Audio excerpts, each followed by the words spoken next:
I waited 15 years to get my revenge, and it was everything I imagined it to be. When people hear about revenge, they picture something violent and immediate, a confrontation, a moment of brutal justice. But true revenge isn't impulsive, it's patient. It waits in the shadows, growing stronger while your enemy grows comfortable. I wasn't always like this. Calculating, patient, cold. Once I was Catherine Porter's bright-eyed niece with dreams of changing the world through innovation. My Aunt Catherine was brilliant, an engineer who built Porter Industries from a garage startup into a technological powerhouse. She took me under her wing when my parents died, showed me how circuits worked before I could tie my shoes. Diana, she'd tell me, in business and in life, integrity is everything. Without it, none of this matters. I believed her. I was 16, idealistic, and she was my hero. Then she died. Car accident, they said. I remember Malcolm, her brother, putting his arm around me at the funeral. She would have wanted you to be strong, he whispered. I nodded through my tears, grateful for his support. 2 months later, Malcolm took over the company. Catherine's patents were suddenly in his name. Her innovations became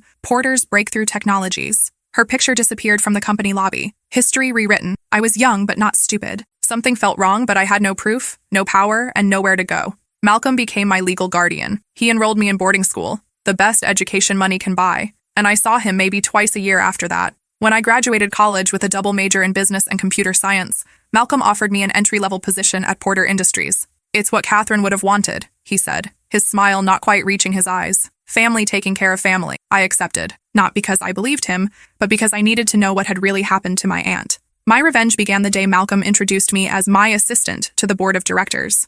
I'd written the entire business proposal that saved his failing company, stayed up for 3 straight nights crunching numbers while he entertained clients on his yacht. When the board applauded, Malcolm stepped forward and took a bow. I didn't say a word. I simply smiled and refilled everyone's water glasses. That's why I hired her, Malcolm told them later. Brilliant with details, but knows her place. That night, I typed my resignation letter but never sent it. Instead, I created a new folder on my laptop labeled Patience. For 15 years, I became indispensable to Malcolm. I managed his calendar, knew his passwords, handled his personal affairs. When his wife left him, I arranged the divorce settlement. When his son needed rehab, I found the facility and negotiated the price. When he needed to hide money from the IRS, I created the offshore accounts. Each passing year, I gathered more evidence, more secrets, more leverage. The first 2 years were the hardest. Malcolm was cautious around me, keeping me at arm's length. I worked 16-hour days proving my loyalty, swallowing my rage when he took credit for my work. At night, I'd return to my tiny apartment and meticulously document everything I'd observed. By year 3, Malcolm had grown comfortable enough to leave me alone with sensitive files. That's when I found the first piece of real evidence, an old police report buried in a box of miscellaneous documents. It detailed Catherine's car accident.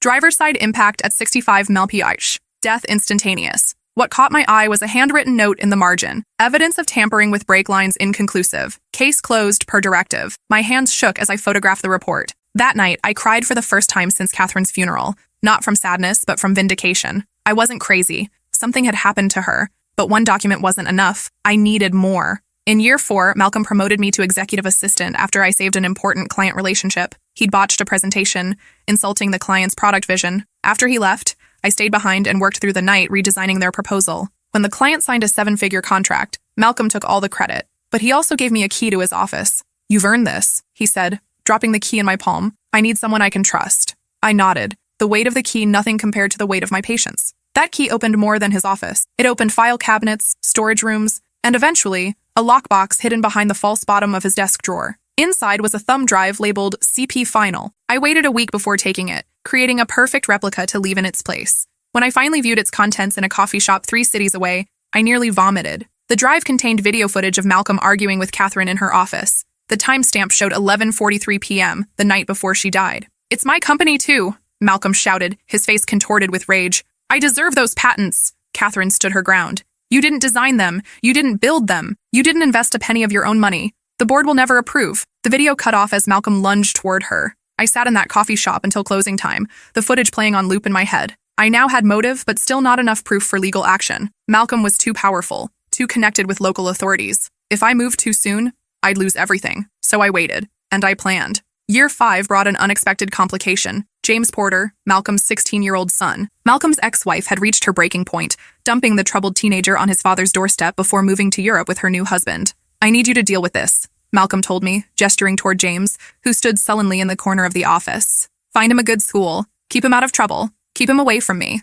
I expected to hate James on principle. Instead, I found a perceptive, wounded kid struggling under the weight of his father's indifference. He doesn't talk about her, you know. James said one day as I drove him to a therapy appointment. Who? My aunt. Your mom. My grip tightened on the steering wheel. Catherine wasn't my mother. She was my aunt. James shrugged. Sorry. Dad never mentions her, so I just assumed. He trailed off, staring out the window. What do you know about her? I asked carefully. Not much, just that she was smart. Really smart. And that she died in an accident. He turned to look at me. Dad got rid of all her pictures after she died. Not all of them, I said before I could stop myself. That night, I showed James the only photograph I had of Catherine, the two of us at my high school graduation. She was beaming, her arm around my shoulders, her entire face lit up with pride. James studied it for a long time. You look like her, he said finally. People used to say that all the time. He handed the photo back carefully. Why do you work for my dad? You don't seem to like him very much. The question caught me off guard. For a split second, I considered telling him everything. Instead, I said, it's complicated. Adult complicated or actually complicated? He asked with a hint of a smile.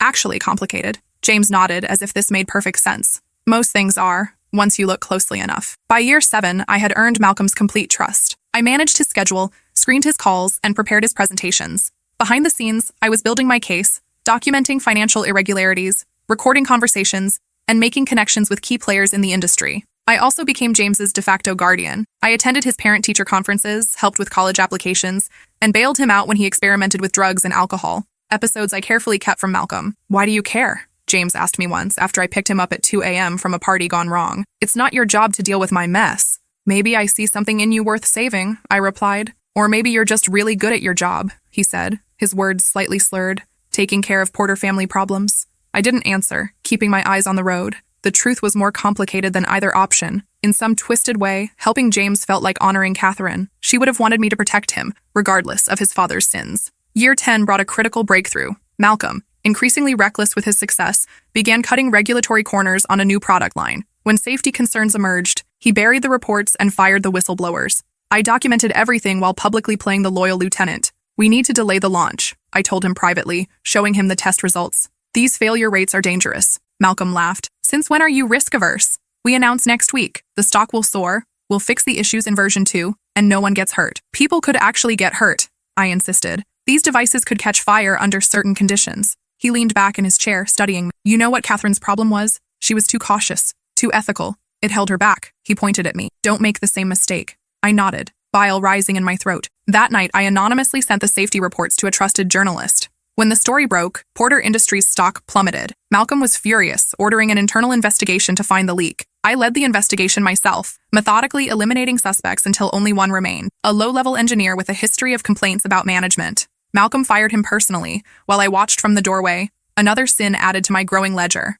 The fired engineer killed himself 2 weeks later. The note he left behind simply read, I didn't do it, but no one will believe me now. I almost gave up then, almost came forward with everything I had. But it wouldn't have been enough to bring Malcolm down completely. He would have recovered, retaliated, and everything Catherine had built would be lost forever. So I compartmentalized my guilt and refocused on the ultimate goal. The engineer became another ghost driving me forward. By year 12, James had graduated from college and returned to work at Porter Industries against my private advice. Malcolm installed him as Director of Innovation, a meaningless title that came with a corner office and no actual responsibilities. Keep an eye on him, Malcolm told me. Make sure he doesn't interfere with anything important. But James wasn't as pliable as his father expected. He started attending meetings, asking questions, reviewing old company Catherine's patents. I watched him with growing unease, uncertain whether he was an ally or a threat to my carefully constructed plans. These patents, James said to me one evening, spreading old documents across his desk, the ones from before my aunt died. The engineering is incredible, way ahead of its time. I kept my face neutral. Catherine was very innovative. But the weird thing is, the design approach totally changes after her death. He showed me comparative diagrams. See? These early ones are elegant, efficient. The later ones are basically brute force solutions. Same person couldn't have designed both. I felt a chill. What are you suggesting? James leaned forward. I think my dad took credit for my aunt's work after she died, and I think you know that. We stared at each other across the desk. The moment stretched, fraught with unspoken accusations and secrets. That's a serious allegation, I said finally. Not an allegation, an observation. James gathered the patents, carefully returning them to their folder. I just haven't figured out why you're still here if you know the truth. I left his office without answering, my carefully constructed world tilting on its axis. James was getting too close, seeing too much. I needed to accelerate my timeline or risk exposure. Year 13 nearly ruined everything. The SEC opened a preliminary inquiry into Porter Industries' accounting practices based on an anonymous tip, not from me for once. Malcolm called an emergency executive meeting. Someone's trying to take us down, he announced, his face flushed with rage. I want every department audited, every employee investigated. Nobody keeps secrets from me. His eyes lingered on me for a fraction too long. Had he discovered something? Did he suspect me? I maintained my composure, taking notes as if my heart weren't threatening to pound out of my chest. After the meeting, Malcolm asked me to stay behind. Diana, how long have you been with me now? 13 years? Almost 14, I corrected automatically. He nodded, pouring himself a whiskey. You know, loyalty is a rare commodity these days. I've always been loyal to Porter Industries, I said carefully. To Porter Industries, he repeated, swirling his drink. Not to me personally, I forced a smile. The company is your legacy, Malcolm. Your vision. They're one and the same. He studied me for a long moment, then suddenly smiled. Of course they are. That's why I'm promoting you to Chief of Staff. I need someone I can trust implicitly during this unfortunate investigation. The promotion wasn't a reward. It was a test. Malcolm was keeping me closer, watching for any sign of betrayal. I accepted with appropriate gratitude while internally recalibrating my plans. That night, I received a text from James. Need to talk. Not at the office.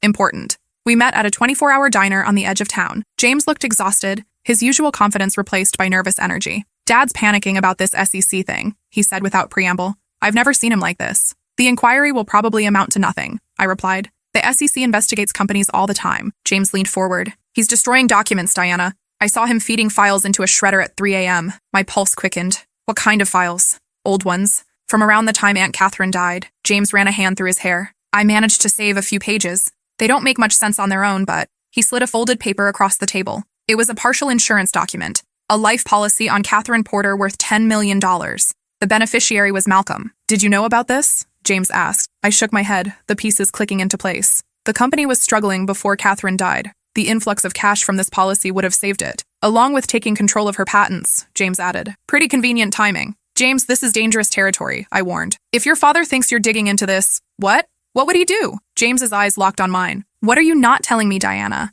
I hesitated. Years of careful planning warring with the urgent need for an ally. I think your father may have been involved in Catherine's death, I said finally, and I've been gathering evidence for years to prove it. James didn't look surprised. I've suspected something like that. The way he never mentions her. The way her entire legacy was erased. I need more time, I said. A few more pieces of evidence. If we move too soon, he'll destroy everything. James reached across the table and took my hand. I want to help. She was my aunt. And He trailed off, unable to finish the sentence. Your father, I completed for him. This would destroy him, James. Are you prepared for that? His expression hardened. If he had anything to do with her death, he destroyed himself a long time ago. I just didn't see it until now. We developed a careful strategy. James would continue as normal, playing the dutiful but somewhat incompetent son. I would accelerate my evidence gathering, using my new position as Chief of Staff to access the final documents I needed. The next 2 years were a delicate dance of deception. While Malcolm focused on fighting the SEC inquiry, I methodically built my case. James provided cover, distracting his father with minor crises and business proposals that went nowhere.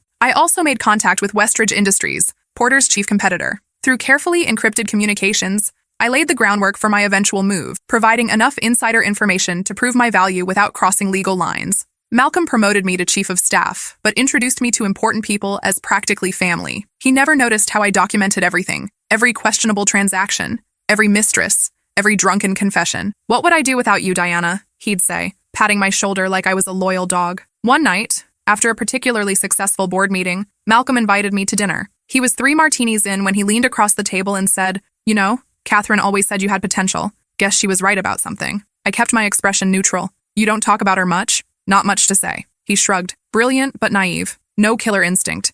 Is that why the company struggled under her leadership? I asked innocently. Malcolm snorted. Catherine was an engineer, not a businesswoman. She could design a perfect product but couldn't make the hard decisions. He leaned closer. Sometimes progress requires sacrifice. I recorded every word. In year 15, all the pieces finally aligned. The SEC investigation had uncovered financial irregularities but nothing catastrophic. Malcolm had weathered the storm, emerging more arrogant and invulnerable than ever. The final piece came from an unexpected source. Malcolm's former driver, now retired and diagnosed with terminal cancer. I'd maintained contact with him over the years, sending holiday cards and occasional gifts. When he called asking to meet, I drove to his hospice facility immediately. I should have told someone years ago, he confessed, his voice barely above a whisper. But Mr. Porter paid for my daughter's college, paid for my wife's medical bills. I convinced myself it wasn't my business. What wasn't your business, Henry? His eyes filled with tears. The night Miss Catherine died, I drove Mr. Malcolm to her house. He was angry, shouting on the phone about patents and board votes. When I dropped him off, he told me to wait 30 minutes, then leave whether he came out or not.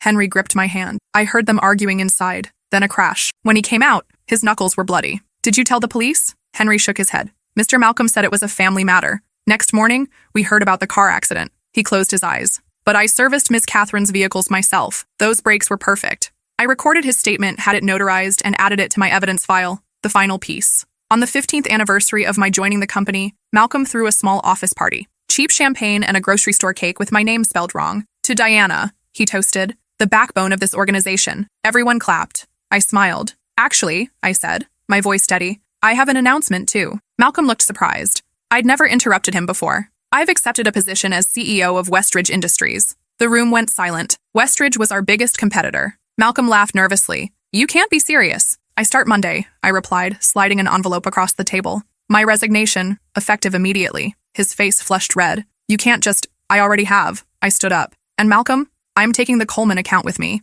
The Coleman account was 60% of the company's revenue. Malcolm's face went from red to white. You wouldn't dare. That's corporate espionage. I smiled. No, Malcolm, it's business. As I walked out, I felt 15 years of accumulated rage and humiliation transform into something powerful, something calculated. Malcolm called 17 times that night. I didn't answer. James texted once. It's begun. Be careful. On Monday morning, when I walked into Westridge's gleaming headquarters as their new CEO, Malcolm was waiting in the lobby. His expensive suit couldn't hide how disheveled he looked. 3 days of stubble, bloodshot eyes. Diana, please, he said, stepping toward me. Let's talk about this. 2 security guards moved to intercept him, but I held up my hand. 5 minutes, I said, in my office. We rode the elevator in silence. Malcolm kept opening his mouth, then closing it again. For the first time, he seemed unsure of himself. When we reached the top floor, his eyes widened at the view from my corner office, twice the size of his. Sit, I said, gesturing to a chair across from my desk. Diana, whatever they're paying you, I'll double it. His voice quivered.